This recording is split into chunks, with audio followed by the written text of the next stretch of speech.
If you ever feel out of control around food, you're not alone, and you're in the right place to learn practical, no-nonsense information about why you binge and how to stop. Binge eating does not mean that something is wrong with you. It's a natural but primitive brain response that you can correct. If you're ready for change, sign up for the Brain Over Binge self-paced online course for less than $20 per month. And if you feel you need personalized support, we also offer one-on-one coaching and group coaching. To learn more, go to brainoverbinge.com/subscribe. And I hope you enjoy the show.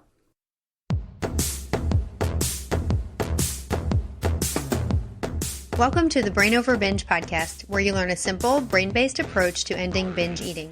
I'm Katherine Hansen, your host, and I'm so happy to be here for another show. This is the 4th Recovery Stories episode, and I just love these episodes because you get to hear from such inspiring people who have created amazing changes in their lives. Today you'll hear from Giulia, Juliet, and Anne, who all took their own unique paths to freedom from the struggle with food. And I hope by listening to their stories, you take away many useful ideas and insights that you can use to free yourself from binge eating and purging as well. Before I share this conversation, I want to tell you that in this episode, there is some mention of purging behaviors and of specific restrictive behaviors and even trauma. And although it is so helpful to know that you're not alone and that it is possible to overcome these behaviors, if you're in a place right now that it feels too difficult for you to hear about these behaviors, you can come back and listen another time. Also, before we get to the recovery stories, I want to share some exciting news, which is that the Brain Over Binge Recovery Guide, which is my second book that is a self-help book based on the same neuroscience principles as Brain Over Binge,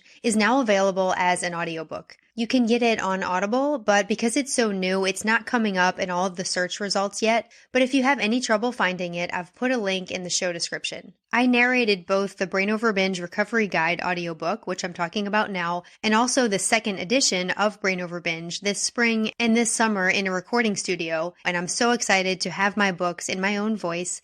And I hope that you'll check out the audiobook versions. And if you find them helpful, I would love it if you could leave a review on Audible, because that helps more people find the books. Thank you so much for listening to this introduction, and now I'll move on to sharing the wonderful conversations I had with Giulia, Juliet, and Anne. Okay, today we have Giulia on the show, and I'm so happy for you to be here and to share your story. I'm so happy to be here. Thank you, Catherine. Thank you so much for your time. Maybe we could just get started by talking about how your food issues began. Yeah, sure. So I have started suffering from eating disorder when I was a teenager. So back in 2005, I was 15. And at that time, I was changing body shape. So I thought I could get rid of a few pounds. And I have decided to go on a 3 months diet, actually a self-made diet, bad idea. It was pretty extreme. I decided to eat for like 3 months, basically just fruit and veg. And I was running daily. Basically, after 3 months of dieting, I was actually losing some pounds. I was pretty happy with that. And I remember it was end of August, beginning of September. I was alone at home. My parents were gone. And I remember I went to the kitchen and I saw there a super nice and tasty cake with marmalade. And I wanted to have that so badly that I have actually cut a slice for myself. And then from one slice, it went to 2 slices, 3 slices, and I had basically the whole cake. At that point, I felt really kind of desperate. I felt out of control, like someone was taking over my body. I didn't know how it happened. It was literally in 10 minutes it happened. And I felt that all my efforts were gone. And I remember at that time as well, I knew very little about eating disorder and bulimia. And I remember that the first thing I thought was, okay, let's go for a run. But I already went for a run for 2 hours. I really didn't want to go for a run. So I thought about throwing up my food just to undo the damage of what I've eaten. And so I went to the bathroom and unfortunately I managed to throw up. And I remember after that, I felt disgusted, shocked, awful. And I thought, okay, this is going to be one-off case. It will never happen to me again, never ever. Tomorrow I go back to diet. I will do everything clean, no more food. That's going to be just in the past. Unfortunately, it wasn't the case. And I went from one off to one time a week, 2 times a week. And after I think some months, I was literally binging and purging daily, multiple times a day. I was also alone at home. My parents were working and they were coming home, and I think at 7 p.m., 6 p.m. So I had all the time of the world. So yeah, I spent like a lot of time binging and purging for, again, daily, multiple times a day. I'm sure a lot of people can relate to that, just falling into dieting, not really thinking it's going to lead to problems. It's sort of getting out of control and then feeling that irresistible urge to eat, and then not knowing what to do after you're overtaken by that urge, that you feel so desperate to do something to compensate. And, for you, it was the purging. For me, it was the overexercise, and then feeling so awful afterward, and then just developing that habit, it keeping increasing over time. So yeah, thank you so much for sharing that. So as far as how that affected your life, what was it like for you? I know you shared your story in the Brain Over Binge second edition, and you called it a nightmare. Yeah, it was because I was literally feeling I was living two different lives. I was going to school, being a, let's say, good student. And then I went home, I was binging and purging all the afternoon. And in the evening, when my parents were back home, I was spending the remaining energy to study and do some homeworks. I literally felt like, yeah, I'm living two separate lives. It was a real nightmare. Even when when I went to college at some point, I had my own room. So it wasn't really helping because I was alone. Of course, I wasn't with my parents. So the issue just intensified, got worse. And even when, of course, after the university, I decided to move to Germany. And there I had my own apartment, my work meant for me to have money to buy my food. So yeah, my eating disorder just got worse and worse. Did you try things to help yourself? Did you seek therapy or other forms of help? Oh, yes. Since I think when I was 18, I started therapy, and I went to different therapies, different approaches for almost, I think it was 9-10 years. Actually, I really tried everything I could, and nothing seemed to help me. And I remember at some point I was really desperate because I was told that I needed to find other way to cope, that I needed to find out triggers, every emotion that could trigger my bulimia or my binge eating disorder. And it was a nightmare because everything, when I was happy, I was binging and purging. When I was, lonely, I was binging and purging. All the emotions were kind of attached to that. So it was really, really difficult for me. And I was also told that I needed to kind of work on my childhood trauma and accept that. Unfortunately, when I was 5 years old, I got sexually abused by one of my family team member. And I know I'm a lot of therapists, and this is, I think, the main idea as well, that a lot of childhood trauma like this could actually cause eating disorders. And I was always told that I needed to work on that, accept that, and move on with my life. But it was, for me at that point, really impossible, to be honest. Therapy and all the different approaches really didn't help me. Yeah. I'd like to hear, if you're comfortable sharing, having that background of trauma, and then you were able to recover despite having that trauma. And was it something you felt like you did have to work through in order to recover? Or is that something you still felt like it was a separate issue? I think, to be honest, now I've always thought that was together with my eating disorder. But now, looking back, I think it was a completely separate issue. I was able to recover without working on it or accepting it or anything like that. I just could recover. And even now, I don't know how it happened. I always thought okay, the day I will end all of these, it would be the best day of my life. I will just make a huge tattoo or anything. And I don't even remember the exact date. I didn't need to elaborate my trauma or anything. Yeah. And everyone is different as far as how they, cope with trauma and things like that. But maybe it's something that makes people more susceptible to an eating disorder. But when it comes to actually breaking the habit, it's like you have to break the habit regardless of, whether there's trauma or not. So I think that's really inspiring for people who do have that history. And, of course, get whatever help you need for the trauma, but you can also break the habit. So when it comes to actually breaking that habit, how did Brain Over Binge factor into that?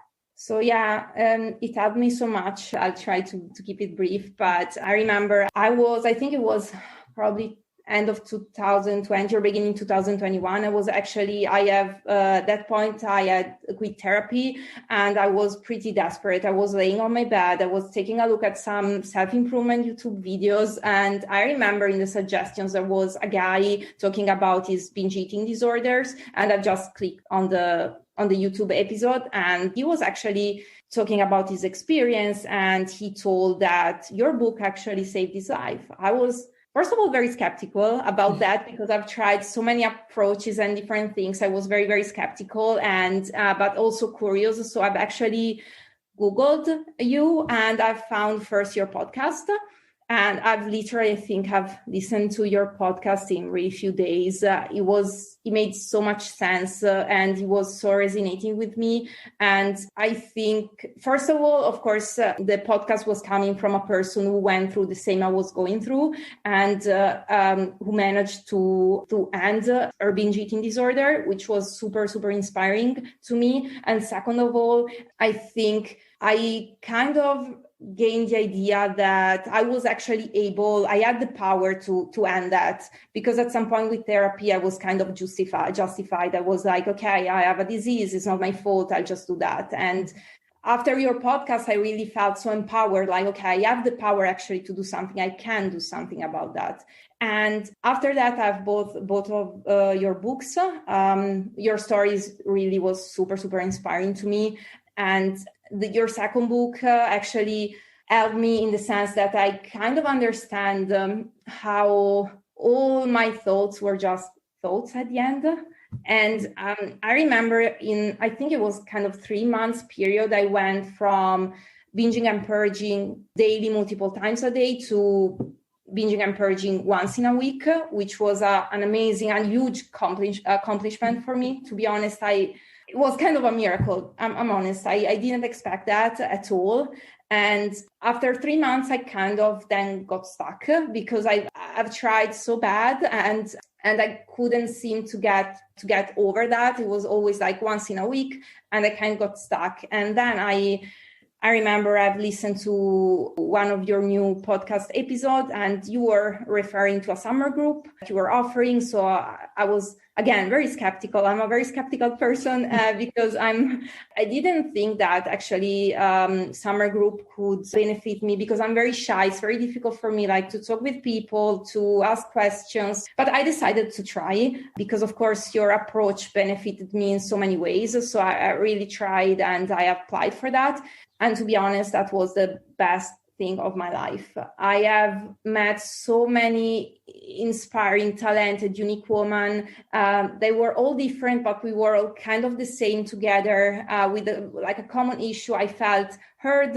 I felt understood. I was not alone in that. And also the group coaching and Coach Julie calls were so inspiring. And for example, from Julie, what I've learned that really helped me is the celebrative part. I'm not a person who can, like, for example, jump up and down, but what I've learned and really helped me a lot was to celebrate what I was doing up until that point. Even if I was just, let's say, I improved, I was still binging and purging like once in a week. And I remember I was like beating myself up for that. I was thinking, okay, Julia, you are a loser.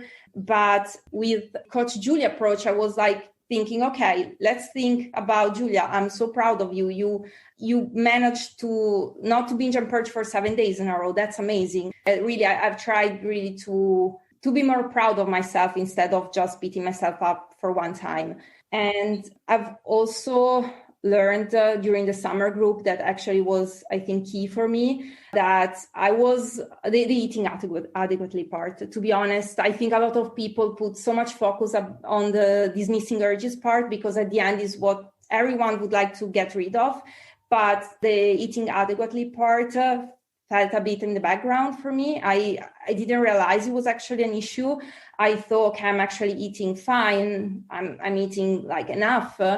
And to be honest, I wasn't eating enough. Now I'm looking back, I wasn't. I was eliminating the entire food groups like carbohydrates, fat. So I I wasn't really properly eating enough. And during the summer group, I kind of realized that there was also a super nice girl talking about her weighting issue, that she was kind of compelled to weight herself every day. And it was kind of the same for me. And I have tried to experiment a bit around like, okay, let's not weight myself for 2 days until I'm comfortable, 3 days. And then I've just started experimented, and now I honestly, I don't even remember the last time I weighed myself in. So, but yeah, that's helped me a lot. And I've started reintroducing, for example, bread, pizza. They are so amazing. I don't know how I did without before, to be honest. And that helped me a lot. One girl there especially, and she was also trying to experiment a bit. And I've tried to do the same, and it actually worked for me. And I've understood the first day, I remember I went out with friends for a dinner. Normally when they had pizzas, I was always having a salad. Very sad for me. And I remember that evening in particular was, okay, Giulia, you know what? Let's take the pizza. We'll have the pizza. I don't care about the consequences. I had the pizza. Nothing happened. I had actually an urge afterward, but I also understood that was really the chance to rewire my brain, because if you just eat what you're comfortable eating, of course, it's not that easy for the urge to arise. Well, it can arise, but it's not so compelling as I mean, it was like that for me. And I really took the chance to rewire my brain. And the day after, I felt super energetic, because I was like really not eating pasta, pizza, bread, everything. So the day after, I felt super energetic. I was super happy about that. And then it clicked in my head. I understood that was the real issue. I wasn't eating adequately at all. Yeah, all of that is so helpful. I mean, one, getting the support, which I totally agree. And that summer group was amazing. Now Julie has an ongoing group, but yeah, just getting that support and seeing that you're not alone and learning from everyone else. Like when you see, oh, I have that issue too, and it gives you ideas of like things you can try in your own life. And the eating adequately part, I know that's very helpful for people to hear, because people can think, oh yeah, I'm eating enough. And really they're not eating enough at all. So having that experience, I love what you said about using the pizza experience as the chance to change your brain. Like you're almost welcoming the urges and saying, okay, this is my opportunity to change my life. And I just love that you took control in those situations, I just think all of it was very, very helpful. Yeah, thank you. Really. I know everyone is probably telling you, but I don't have words to thank you enough, because without you it would be just a nightmare. And to be honest, as I mentioned before, in my mind, for me, the recovery journey, I thought it was like a super long road of years and years. And I had this idea in my head. And even the day I would stop, I thought, okay, I'll celebrate for sure. And it just happened at some point. And it wasn't a long journey I was expecting. I mean, of course, it took some months, but compared to the years that I had in my head was nothing. So really thank you, because without you, I wouldn't even have a life. It's such amazing. I have so much time back. So all the hobbies that I destroyed with years, they are back. I can do so many things. And this is just for you. Thank you, Catherine. Really, thank you. I'm glad that I could be a part of your journey, and you made it happen. So like all the credit to you for making that happen in your own life. And I've told people before, I wrote the book thinking maybe I could help one person. So to have people tell me this, and for you to sit here and tell me this today, it means so much. Thank you. I think it's awesome that you get to have your life now. And I think that is something that listeners will appreciate hearing, is that you have all this time, you have all this energy, you can just be yourself. You don't have this constant burden. So maybe could you dive more into what your life is like now, and also add, I know you mentioned in your recovery story that the non-weight benefits are super important. So like, what are the benefits of recovery for you that have nothing to do with weight? Yeah, definitely the first thing I've noticed is time, for sure. I didn't even realize when I was in the middle of my eating disorder, but it's definitely time. Before my eating disorders, I was a super active person. I had so many hobbies, but during the eating disorder, I've destroyed really everything. I didn't even know what meant to have a hobby. And after the eating disorder, I discovered kind of myself again. I had so much time just to discover what I like, what I don't like. I have now a lot of hobbies. I actually I enjoy doing sport. I love read. I love going out with friends. And for example, all the amazing dinner with friends that I couldn't have before because I was into my eating disorder, all the appointment cancellation that I was doing because I was too afraid to eat outside or anything like that. They just disappeared. I actually now love going outside for dinner with friends. And another thing that actually happened, which is probably super small, but I actually learned to love myself again, which is something that I think the eating disorder actually takes away from you. And I love myself in even super small ways, like I can, buy myself something like a bracelet. I can have a relaxing bath. I can just spend some time outside reading a book. That were all things that I couldn't do before. And I don't know, I have also, of course, so much energy. I can do so many things. And before I was just sitting on my couch and watching like television because I was too sick to go outside or to do whatever activities I wanted to do. And now I can do so many things. I actually love go hiking with friends. I went this weekend with a couple of friends. It was so amazing. And I have a life back. And it's so nice not to go outside and always thinking about, what I'm going to eat. Oh, I've eaten too much. That's just gone. It helps people to see like what's on the other side of this. And one thing I want to kind of wrap up here is that you mentioned that you did focus on the non-weight benefits, right? Just now you shared all the non-weight benefits. And I think some people think, oh, well, that means you're just going to give up on health. And that means your weight is going to spiral out of control. And that means you're never going to care about eating healthy again. But that's not true. Can you maybe talk about like trusting your body to find that natural weight for yourself and really giving up that struggle with your weight? Sure. Yeah, I had as well so many struggles. Again, as I mentioned, I wasn't eating adequately because I was afraid to gain weight, and I was weighting myself like every day at some point in the past. And for example, just through a couple of experiments, as I mentioned, like I was not weighting myself for a couple of days, 2, 3, 4. I've noticed actually then nothing happened. Nothing really happened. And I wasn't gaining weight and nothing. And then I was, okay, let me not just trying to live my life without the scale and see how it goes. And as it is right now, to be honest, nothing happened. I mean, I'm not weighting myself, so I cannot really tell you, but I think I'm actually the same as I was 6 months ago. And I'm eating kind of healthy. I'm actually eating as well pizza or sweets or stuff like that, but it's just when I want to, I just eat them, but it's not that I now need to eat burgers and pizza every day. It's just I eat healthy for me. And when I want to just eat something else, it's fine. It's totally fine. And if someone is so scared about, for example, weight gain or anything like that, nothing happened to me related to that.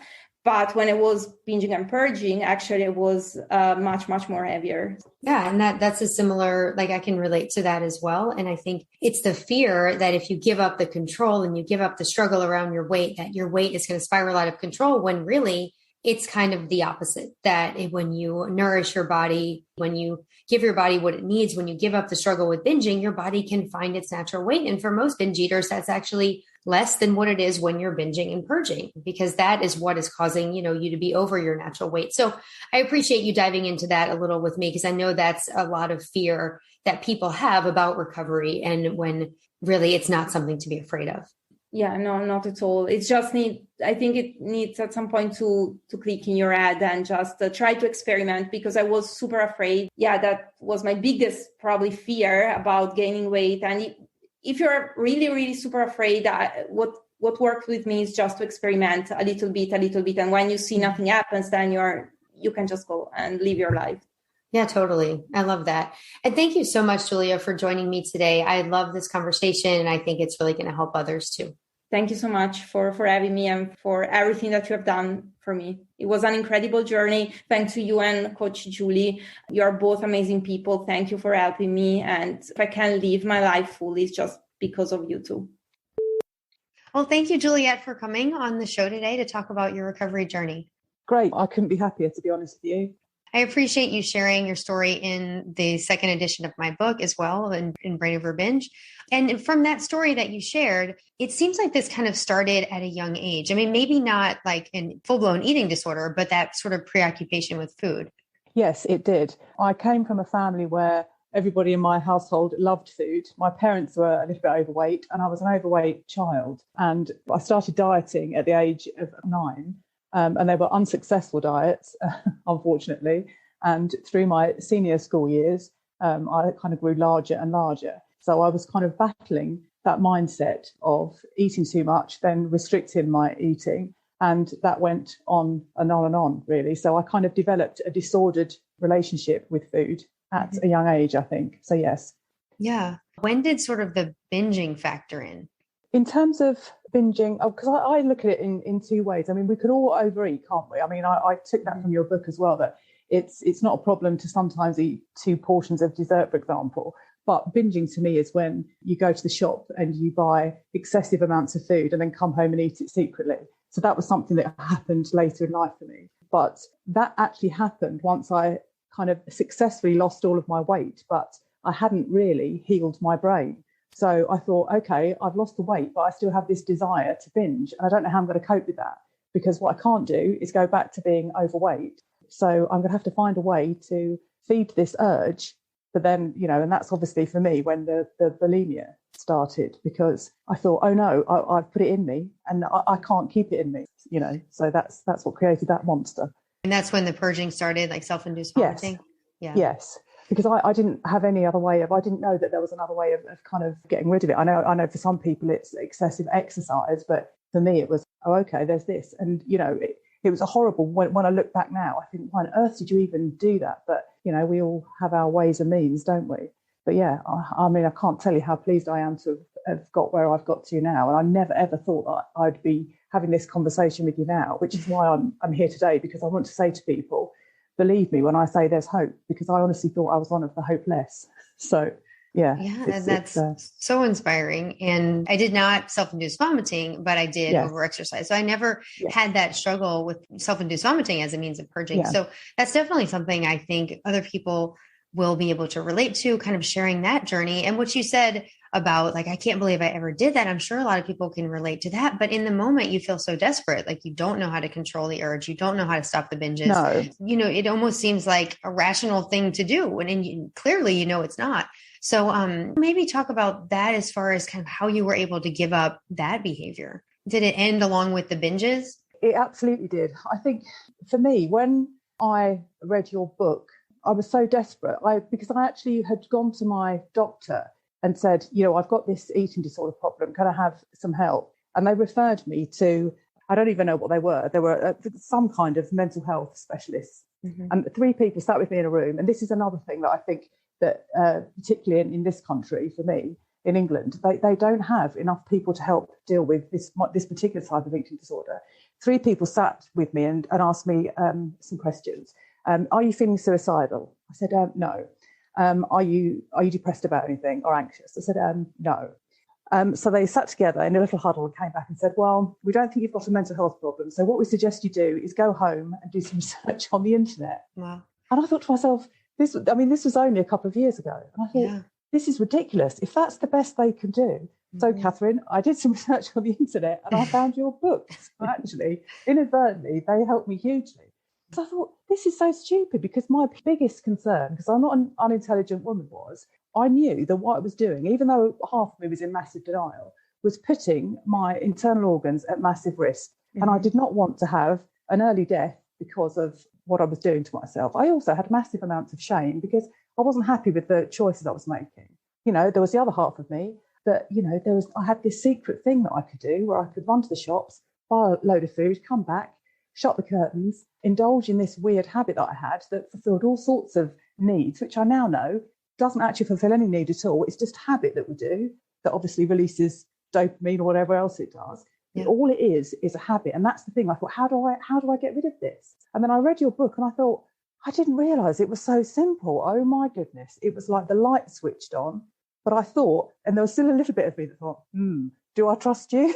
Do I trust you? But as I went further through the book, I was looking for things to go, yes, but what about that? And what about this? And every chapter I went through, it was like you were preempting all of my suspicions, going, yes, well, when this, you do this. I'm thinking, And it was so eye-opening that it was like you'd walked in my shoes. Mm. you knew everything I was thinking. I was waiting to go, yes, but I bet she didn't feel this. And I bet, oh, she did. And it was that really gave me the kind of confidence and the courage to say, you can do this. This woman knows what it's like. And so, yes, and I kind of thought, right, do it then. It's quite simple, isn't it? It's okay, say no. When the animal brain says, you want to do this, just shut it down. I'm thinking to myself, really? Just shut it down. And as I told you my recovery story, there was that one time where I argued with the animal brain and I went, oh, go on then. And afterwards I was like, why did you do that? And the higher brain said, well, you're a fool, aren't you? And then that was my only one time, and I've never looked back since. It was almost just testing out the theory. I'm sorry if I've waffled on, but no, and not at all. It's amazing. I think your book was amazing because it's absolutely changed my life. I'll just add one more thing. There was one of those people that does kind of lists for the universe. You know, I'm going to do this, I'm going to do that, I'm going to do the other. And one of my things was, I'm going to recover from my eating disorder. And I thought, I scribbled it out, thought, that's ridiculous, that's not going to happen. And I thought, we'll put it back in anyway. And I found this list on my phone yesterday. I thought, you see, you should never put boundaries around yourself, because if you do, then the minute you put a limit on yourself, then you're saying it's not going to happen. So you should see some of the things that are on my list now. Because, you know. Add anything. Yes, I mean, it's amazing. And I just think, like, the fact that you were able to just let it go like a light switch. I mean, that doesn't happen for everyone. Some people, it takes more retraining. It takes some time to undo those habits, but it is definitely possible to start hearing that voice of the animal brain and just not acting on it. And that was sort of my experience as well. I had a couple other times when I did act, but both times it was like, okay, this is truly not what I want to be doing. You don't use that binge to say, okay, something's really wrong with me, I'm going to have this forever. It's like, oh, I acted on the urge, I'm not going to do it again. And then you just get to live your life. Can you talk about, well, first of all, I kind of want to go back to the purging aspect of it. When you stop the purging and stop the binging, you know, were there any sort of challenges you had to overcome as far as that? You know, I know some people deal with bloating or digestive issues. Well, this was my biggest concern, because I'd read that potentially you can gain weight when you stop purging. And I can't tell you how much anxiety this gave me.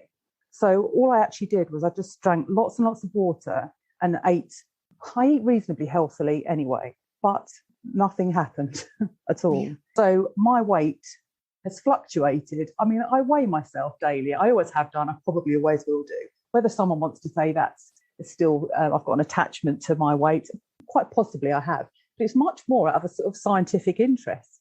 During this last year, I've had Prosecco, I've had cake, I've had fries, I've had the things, but in a way where I've had to test the water and say, do I want that? Do I not? You know, so I've had to, because I used to be much more strict about what I eat. So I've gone out to lunch with friends and thought, why don't you just try having something normal, in quotes?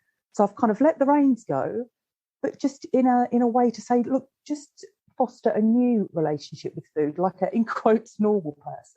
But the weirdest thing for me is saying, everything you've eaten in this last year has stayed inside your body and you are no bigger. So your brain and your body have now created this new relationship where they've got it sussed. You're all right. Nothing has happened. You know, it's all under control. And I honestly believe that if you hand the reins over to your brain and your body, they love you enough to sort it out. Nothing outrageous is going to happen, and just take it day by day. There have been days where I've got on the scales the next day and gone, oh no, I'm 3-4 pounds heavier. Of course you are, because you've got extra food and water in your body. And the next day, maybe eat slightly less. Mm-hmm. But you've also, I think, got to just sometimes let go of that drama and that anxiety around it. For me, it's been nearly a year and I'm no different. And I think you've got to cut yourself a bit of slack as well, and stop stressing about it. Give yourself some love, give yourself some compassion. And, you know, if it takes some people 3, 4, 5, 10 times of thinking, you know, I purged while they're on the journey to recovery, it's not a competition. Don't worry about anybody else's journey. Yes, I had one slip up. Don't worry about that, because the only competition is with yourself. I just know that if I can do it, anybody can. Because if you've seen my whole weight journey, you know, I was the size of a house and it took me years and years to get to where I am now. So honestly, I just know that it's possible for anybody. So I just, you know, would send out my love and all of my compassion to anybody on this journey, but just please know it's possible and hang in there.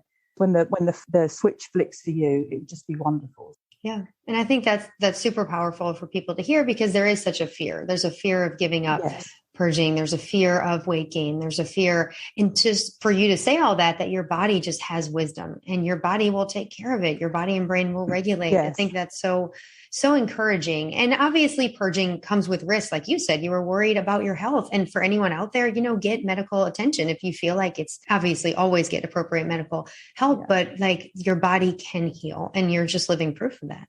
Yeah, that's absolutely true. I feel so much better now, not just physically, but I know I often felt a bit dehydrated and I was always trying to make up for it by drinking loads of water. But I just feel much more balanced out now on every level, because I think when you're not carrying around kind of shame and guilt and everything else, you just feel more relaxed, more. It's just one thing that I don't have to worry about anymore. So, and I would wish that for everybody that's going through that struggle. So it's just good luck and love and best wishes to everybody that's even thinking about doing it. Because I know that you say in your book about, even if you're not ready to do it yet, if you're reading the book, then there must be a part of you that wants to do that. Mm-hmm. So, I really urge anybody that thinks that they don't want to let it go, because that's the other thing. But for a while, I felt like I didn't want to give it up. There's a part of you that does feel like you're giving something up. And really you're not. You're getting a whole new life from it, because I don't miss it now. What I love now about the food that I eat is because the urge or the desire to binge like I used to has gone. And trust me, it goes a bit like if you've ever smoked, and once it's gone, it's no longer there. The food that I do eat now, I actually enjoy it. And then when I stop eating it, I don't think about it. And when you read that, again, my eyes used to narrow in suspicion, thinking, yes, I bet you do. But you really don't. Yeah. And it's so lovely to be free of that. And I wish everybody could experience that, because it is great. Yeah, I can relate to that as well, because you think, I'm going to have to resist this desire for the rest of my life. But the desire just goes away. And it seems like the opposite of pleasure. It seems like the opposite of what you would want to do. Was there a time sort of when you were going through that deconditioning process, when you were still having urges, were there things you used to like tell yourself to help yourself sort of get through that initial, giving it up? Because it can be challenging in the beginning. I mean, not for everyone. For some people, it's like, okay, I just don't want this and I'm done. Other people kind of need to talk themselves through that initial phase. Was there anything that helped you during that time?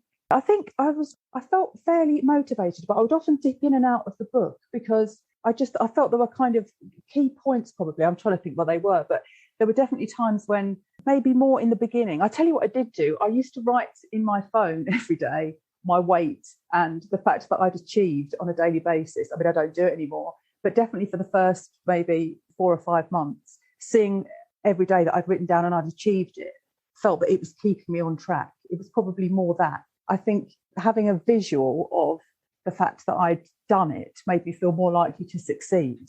Mm-hmm. But I think it's probably like lots of things. When you get to a point where you've cracked it, you don't even think about it anymore, do you? Yeah. Because it becomes, you're so convinced that you've done it, you don't check in with yourself about it. It was only when I knew I was speaking to you that I happened to speak to a close friend of mine, because obviously it's not something I share with everybody, but she knew about my journey. I said, do you realise it's nearly been a year? She said, that's amazing. Where's that time gone? And when I look back and think how quickly that time has gone, it's incredible. I'm so pleased. Well, the thing is, if I can help anybody else the way that your book has helped me, then, I'd be absolutely delighted, because it really did change my life, because there was nobody that was able to help me, in the medical profession or anywhere else. So it's sad. It's really sad that they just kind of sent you home and said, go look online. I mean, I'm glad you found my book, but still, I mean, wow, especially with purging, like you'd think they would take that seriously. Yes. Yeah. But no, they didn't. One thing I want to add before we wrap up is that I think it's encouraging also for the listeners to see that, you came from a background of being overweight, of being constantly on diets. And now like your body has regulated without dieting. I think it's really inspiring to hear that, giving up dieting, some people think, if I give up dieting, I'm going to be overweight, but that's just not the case. No, it's not. I want to say that there really is hope for anybody, however long you've either been overweight, battling with food, that you can recover in mind and in body. I think it's possible for everybody. And you can have a relaxed and peaceful relationship with food to the point where you can enjoy it like, in quotes, any other normal person, and then spend the rest of your time just doing other wonderful things with life. And I think that's when it's in the right place where it should be, where you have the time to go off and spend your time and energy on other things, and food just falls into its natural place, to feed your body, and yes, enjoy having a nice lunch or dinner out with friends, but it's not used as a tool to comfort yourself, or to be used in secret to make yourself feel better. And that's where it is for me, and I feel like it's finally in its right place. Yeah. And like you said, you used to not think it was possible, and I used to not think it's possible. But yeah, when food returns to its proper place in your life, it's like your whole world opens up to you. This has been so helpful, and I so appreciate you coming on and sharing your story. Are there any just final thoughts you'd like to share with the listeners? Yes, if anybody is listening to this and they think that it's beyond them, it really isn't. There's so much power in all of us as individuals, and give it a go. And if the first time that you try, you stumble, just get up, brush the grit off your knees and keep going, because we're all such amazing, powerful, unique, beautiful individuals. And even if there are days where you don't feel like you've got the strength, you have, it's in there somewhere. And, I look forward to hearing other people's success stories. I'll keep rereading the 3rd, 4th and 5th editions of your amazing book, because thank you. I truly believe you've saved my life, and I can't wait to hear about the other lives that you've changed as well. So thank you so much, Juliet. Thank you so much. I really appreciate it. Thank you, Catherine. Thank you so much, Anne, for being here on the podcast today. Thank you for asking me. Yeah, I appreciate you sharing your story. You had one of the stories in the Brain Over Binge 2nd edition, and I thought it was really inspiring. And I just want to ask you, some things today that I think will help other people who are still having those struggles. Yeah. So this started for you when you were a teenager, correct? Yeah, I think I started dieting when I was about 13. I just starved myself. But I wasn't anorexic. I was close to it. I was very thin, but my body just rebelled and made me eat after a certain time. I wasn't, like overweight or anything to begin with. I just wasn't very thin. But the bulimia actually only came after I went to an exchange family in the USA when I was 17. Was very scared that I would put on like 20 pounds, because they told me you will come back and you will have gained 20 pounds. And that was like a big fear of mine, because they said that's everybody who goes as an exchange student to America, comes back with additional weight. And then my host mother did all sorts of dieting. And so she was fine with me trying her diet drinks and stuff. And then they had a health magazine. It's called Health. I don't know if it's still there. Yeah, it is. I was always very interested in eating healthily. And then, it appealed to me more because it seemed to be healthier, than other magazines with diets. And I remember that I read a story of a girl who was so severely bulimic, and I had never heard of bulimia before. Never. Didn't know what it was. And she was so full of self-hatred in that article. And she said that she'll never get rid of it, and she hates herself, that she can't get rid of it, and that she envisioned her gravestone saying she was born, threw up a little, and died. And I was shocked, but it stuck in my mind, because I always thought like you have to, not eat to satiety. You have to, starve yourself, because my mom had told me that I was disposed to be chubby. So I thought because my body is not made to be thin, which is total rubbish, I think, to say something like that. Yeah, absolutely. And she believed that herself. She always wanted to be thin, but she felt powerless. So she said, that's just how our family, the women in our family are built, and your sister's built to be skinnier and you're built to be chubby. So I thought, in order to be thin, I have to deprive myself all the time, because I'm disposed to not be thin.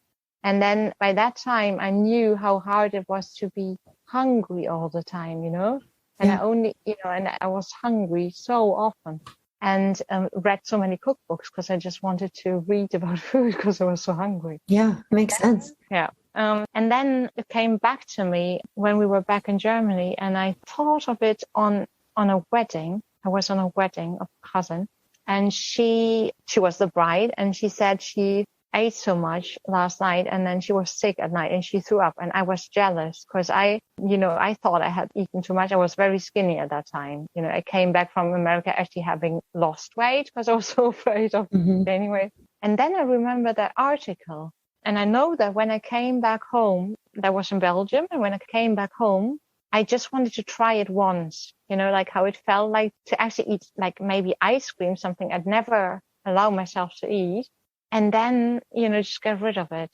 And I couldn't. Also, I felt totally guilty. It was like very secret. And I tried again. And then, I did that for like a couple of months, but felt so guilty that I always wanted to stop. And I never did this thousands and thousands of calories in one go. I didn't do that. It was just the foods that I denied myself. It felt free and disgusting and super shameful, like the darkest secret I could ever have. And I felt that if anybody would ever find out, I couldn't ever be loved, Seeing that article and how, basically said that she was endangering her life and she was going to die and then to still feel drawn toward that behavior. At that time, I couldn't imagine that, because that was always the worst disease you could have as a kid. And I mean, I was basically still a kid when, 17, to have to throw up, like the stomach flu was always the worst. So how could I couldn't ever get addicted to throwing up. That's what I thought. And no one thinks they can. I think that so many people can relate because you try it for the first time sort of in desperation or thinking that it's going to solve things, thinking because you can't overcome this desire to eat. You have to eat. It's a biological need. So it looks like a solution when it's completely not a solution. Yeah, totally. Really, it was because I thought I couldn't ever be thin without denying myself normal amounts of food, because I thought I'm supposed to be chubby. That was the thing that, got me to do that, because I thought whenever I feel sated, that's too much. That was too much, because that's what my body actually needs. And when it gets what it needs, it will be chubby. That just stuck with me because my mom had told me that. Yeah, I think a lot of us learn things as kids that do stick. I mean, yes. I remember learning that at some point, it becomes your sort of job to try to control your weight, but really trying to control it just makes everything so much worse. Yeah.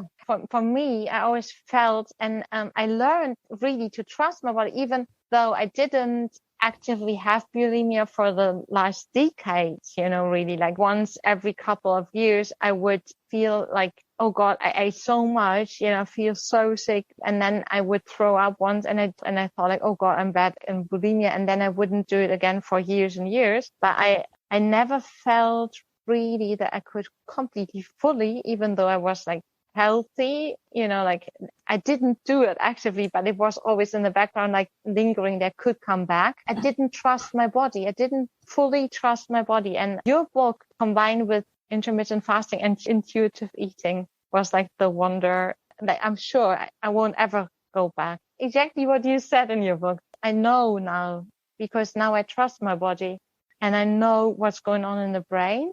And I know that I need to eat to satiety, and I'm not disposed to be chubby when I eat to satiety. Yeah, I mean, that's what our bodies are meant to do. We're supposed to eat until we're satisfied. It's great that you were able to reconnect with your body. And I'd like to get into that, about your journey of recovery and the different things that help you. Because from my understanding, it's the brain over binge approach was part of that, but then you also incorporated other things. And I think that's really inspiring because everyone has to make recovery work for them. So, can you talk about that, sort of what things you combined in order to put this behind you? Yeah. So I read a lot about good nutrition and stuff, because I knew basic things like what is good for my body, what does she need. I tried to say she instead of it, because I think I treated her so bad over the years. But I was still like, even when I didn't binge and purge anymore, I did always watch my diet. I didn't eat too much. I was still scared of gaining weight. I don't even know what I weigh because I don't have a scale. I haven't had a scale for like 15 years. I haven't been overweight or too skinny in my whole adult life, actually.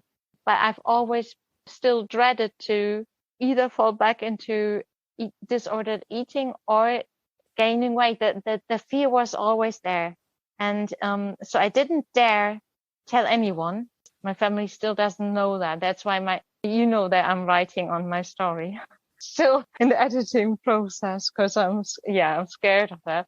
I'm scared of being reduced to that part of me that went through that, Yeah, but I think that you'll realize that the bigger goal of helping others through it is totally worth it. It takes a lot of courage. And I admire that totally. you want to share your journey, because I think Yeah. the more stories we have out there, the better. So you mentioned intuitive eating. Something you said in the recovery story you wrote in the book was that at first intuitive eating didn't work for you because you were so disconnected with your body's signals. Like, how were you able to kind of stay with it, I guess, until your body re-regulated? I read the book, and there they say, no, you need to eat all the unhealthy foods. It's mandatory to allow yourself every food group. And that scared me totally. And then they wrote, and you will gain weight. And I thought, like, oh God, now the food fear is fully back there. You know, when you deprived your body of food for so many years, and even after the bulimia, I always watched my food intake, then you don't think you will ever feel I'll be fine. You know, I'll have that cookie tomorrow. Or even, you know, like watermelon. Or once I started, I couldn't stop. I loved watermelon. I always thought that my body is so happy to eat that she doesn't want to stop. How can I trust my satiety signals if I always shut them up? And then I found intermittent fasting. But in another form, because I didn't want to fast. I was scared of fasting. And they said you shouldn't be scared of it. It's just time restricted feeding. It just means you don't get up at night when you can't sleep and eat something, or drink a sugary drink. You just drink water so that your digestive tract can rest. And then you don't have to be afraid that your body can't handle the food, because your insulin sensitivity will be healthy, and then your body can cope, you know, with the food that comes. And I always thought like my body's totally out of whack because of my disordered eating, you know, that I had for years. And because I didn't want to go to therapy, I thought maybe it's still not out of balance, so I can't trust it. And then I tried the intermittent fasting, and I actually cooked every day several meals and ate to satiety and felt great. I didn't feel starved during the fasting. I just was planning my meals and what to cook. And that was the first time, and I wasn't afraid of eating as much as I wanted, you know, and even if I felt overly full, now I can just give my digestive tract a rest. But I was always afraid, what if I get like super stressed, you know, panicky or whatever. And then all of a sudden I think like, no, you should lose weight again, and you should restrict your eating again. And then I thought like, well, I can't ever be sure. So I can't ever tell anybody, because I can't ever be sure that it won't come back. And then it's going to be so embarrassing that I'm still not cured. Then I found your book, and I thought like, I just read it, and it just actually what you described in the book, it just made that switch in my brain. And I thought like, oh, I'm free. You know, I won't fall back. I'm fine. I can just go on like this, and because I can just detach myself from, well, if I'm stressed and my thoughts go like, well, maybe you should overeat, and, you know, like just to feel relieved. And I just know it's just an old highway piece in my brain, but it's, you know, full of glass, and I won't use it anymore. Yeah, it's just that confidence that you can dismiss the urge whenever it comes up, whether that's to purge or binge or restrict, so you can always dismiss it. The intermittent fasting is interesting, you know, because as a general rule, I usually tell people, you know, eat in the least restrictive way possible. But it's interesting how different things work for different people. And I never want to say, oh, you should never fast, because obviously you're an example where it helps you. It seemed to give you permission to eat, which you lacked for a long time. Like you were like, okay, this is my eating time, and I'm giving myself full permission. And it seems like you needed that. Totally. And you can tell yourself, oh, I'll just eat from 8 to 8. That's like 12 hours. That's what, you know, mammals do. And you can trust your body. Then you sleep well, and everything is back in balance. And it's just, yeah. Yeah, it's just finding what works for you uniquely. Yes. And with the fasting, you know, I think a lot of people fear, well, first of all, I don't want to promote it, because for some people, like it ends up feeling restrictive. But in your case, like it seems like you definitely were able to get enough food in that eating window. So like you're actually not restricting, you're giving yourself all the food that you need. Exactly. And then just resting at night. You're allowing your digestive system to rest. Yeah. You know, I was never a big breakfaster. I always, as a kid, I remember that I was always sick in school. Like I didn't throw up. I mean, I felt queasy always the first 2 lessons. And I thought that's normal because my mom said breakfast is the most important meal in the day, and you need to eat in Germany, my mom always made really healthy food. We always get like really fresh wheats and stuff, and fresh milk from the farmers and everything. But I always felt queasy because like my body couldn't put up with that food in the morning. And I thought that's normal. Yeah, it's just learning your unique body and how to feed yourself in a way that nourishes you and makes you feel good. And it just doesn't seem like eating in the morning makes you feel good. Yeah, intuitive eating would have made me feel guilty while eating because I always thought like, but my body always wants to eat now because I didn't let her eat for so many years. And then intermittent fasting helped me to just let her eat. All of a sudden, I was satisfied. And then I knew when something would come up, like, you never know. A parent could die, in my age, my dog died and she was with me for 16.5 years. And, that's big stressors. But if you say that's a reason that's why they often write bulimic people can't ever fully heal. And I think that's so sad because that's the narrative that we believe and we limit ourselves so much. And actually with your book, I'm sure that I won't, because we can just say, this is just old waste in our brains that we trained our brains to believe, but it's nonsense. Mm-hmm. Yeah, now it sounds like your mindset is totally different, that you just know that no matter what comes up, no matter what stressors you go through, you can always say no to the purging. You can always say no to the binging. And for me, it was the purging, because if I now eat what I then thought was binging, like I'm just uncomfortable and I just sit with it because I know my body can cope with it and I'll be fine. Yeah, for sure. I mean, it seems like what you said was overeating back then was more from you having just a very restrictive mindset.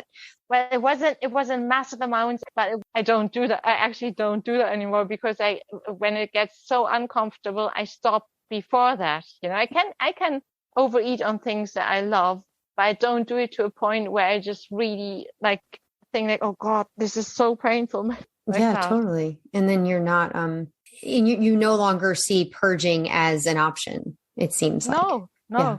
Since your book, I never even had the feeling that I wish I could just relieve myself now. I don't have that anymore because I know it's not a relief. It's a vicious circle, and it's just a wrong belief that that's going to be a relief. Yeah, I think that's inspiring because people out there struggling with these urges to purge, just seeing that it's possible for those urges to go away and for you to be able to eat and even overeat sometimes and not feel that desire to go get rid of it is very helpful. Well, that's amazing. Everything you've said has been very helpful. And I just want to know, are there any sort of last words you'd like to say to people who are still struggling with this, just to encourage them that recovery is possible?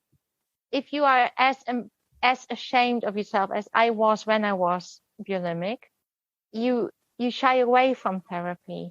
If you don't want to reveal yourself to anybody because you're so scared of, you think your true self is just so flawed and embarrassing, then there is a way that you can, get healthy and learn to trust and love your body again. And I think it's limiting to say, no, you can only do it if you reveal yourself and do the therapy. Yeah, it is. Because some people may need that therapy for one reason or another. Yeah. And like we talked about a lot in this interview, that different things work for different people, but that it's just totally possible to let this go. Yeah. And that, you can be free around food again. You can do that. Thank you so much, Anne. I really appreciate you taking the time to share your story. And it takes a lot of courage, I know. And I just want to encourage you to just keep sharing. And I think you're going to help a lot of people. I hope so.